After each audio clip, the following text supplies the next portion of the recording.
Wabarakatuh. Waalaikumsalam. Arif Mas dari Medan. Dari Medan.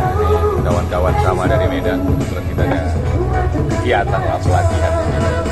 Pengen diskusi aja menggali hal-hal yang ada dalam warga Jakarta ini, apa sisi-sisi sosial yang mungkin kita belum tahu, sisi-sisi spiritual yang mungkin kita belum tahu, kan bisa menjadi inspirasi bagi kami saat pelatihan. Jakarta di mana? Saya di Pademangan. Pademangan, Jakarta Utara. Jakarta Utara. Ancol.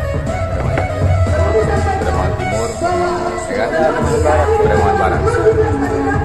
Sambil ngerokok Mas, santai kita diskusinya aja. Saya ambil ya Pak. Ambil, santai. Jadi biasanya kan ceramah-ceramah itu di masjid.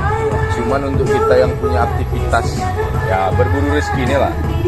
Mungkin sholatnya nggak sempat ke masjid, kemudian kalaupun sholat nggak sempat ikut pengajian. Nah kapan kita diskusi soal agama ini kan? Ya, harusnya memang ada orang yang mengambil lahan dakwah istilah kita, sambil nyantai nongkrong, tapi sambil dakwah. Ya, dakwah itu kan nggak harus pulang di masjid, nggak harus pengajian di wiritan, kan? Harusnya ada yang memang mengisi ruang kosong itu. Diskusi begini lah.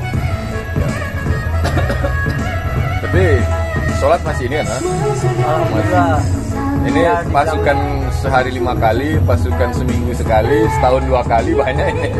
Ini mah banyak bolong-bolongnya Pak. Banyak bolong-bolong. Karena ya setiap muslim kadang-kadang ada kesibukan yang harus dikejar itu duniawi kadang-kadang. Memang kadang-kadang Nabi yang diberatkan oleh Nabi.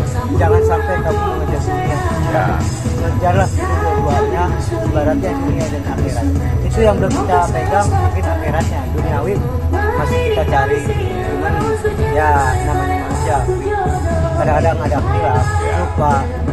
Yang pasti sederhana ya kan. Yang penting kita tahu tujuan. Iya. Kalau kita mau balik ke Pademangan, yang penting tahu kita tujuan kita Pademangan.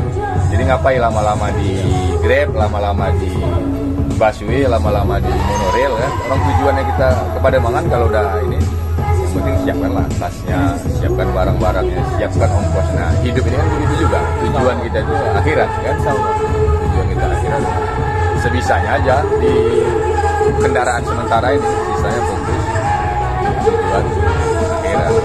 Jadi ada di kita muslim dari sepakat ada bahasanya ikhwal li dunyaka ka'annaka ta'isu abada wa amal li akhiratika ka'annaka tamutu wada. Jadi memang ya harus berimbang. Doa pun yang sering kita sampaikan itu kan atina fid dunya hasanah. Di dunia ini harus baik. Fil akhirati hasanah, di akhirat juga harus baik. Jadi balik ke konsep tadi. Ya kalau untuk hidup di dunia ini yang tempat persinggahan ini, kerja aja maksimal seakan-akan kau hidup selamanya. Tapi ingat juga akhirat sebagai tujuan akhir. Maka untuk akhirat berbuatlah seakan-akan besok kita mati. Kalau udah tahu kita tanggal mati kita besok mati, itu nggak lepas-lepas kita dari sejadah dia. Memang diharapkan ya kita itu dalam konteks ibadah, dalam hal ibadah seakan-akan besok kita meninggal. Tapi ibadah itu kan enggak juga harus ini, enggak juga melulu sholat.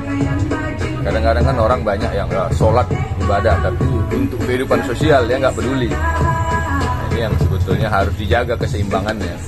Bahkan dalam bahasa yang agak keras, Allah itu bilang ara'aital ladzi yukadzibu biddin fadzalika ladzi yad'ul yatim wa la yahudu 'ala ta'amil miskin fawailul lil musallin alladzina sholatihim sahun. Jadi kata Allah, tahu kalian siapa pendusta agama itu? Ini seram bahasa ini. Siapa itu? Orang-orang yang ego dalam beragama. Kalau cuma menafsirkannya, ego dalam beragama itu gimana? Dia sibuk sholatnya saja, sibuk urusan dia dengan Tuhan, sementara Tuhan menghendaki selain hubungannya dengan Tuhan, hubungannya dengan sesama manusia.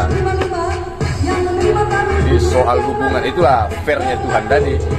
Soal hubungan sama Tuhan semua bisa, tapi soal hubungan dengan sesama manusia nggak harus disamaratakan. Orang yang sedekah 1 juta sama orang yang sedekah 500 rupiah itu bisa sama nilainya di sisi Allah ya. Fairnya Allah tadi.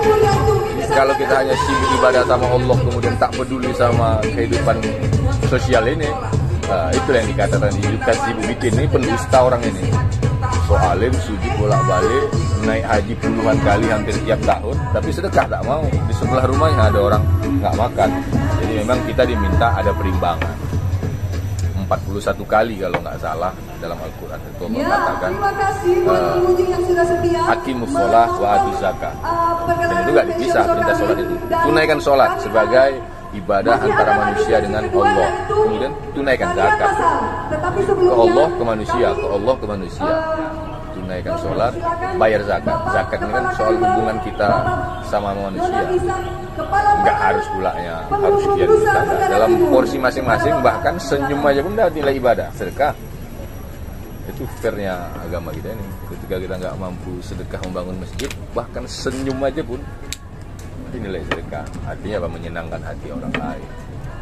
Kan yang ya tadi kita bilang ibadah sholat yang katanya untuk manusia dan Allah, kalau kita tarik lagi begitu Ustaz kan, inna sholata tanha anil fahsya'i wal munkar. Bahkan sholat itu sendiri pun untuk mencegah perbuatan keji dan mungkar. Perbuatan keji dan mungkar itu apa?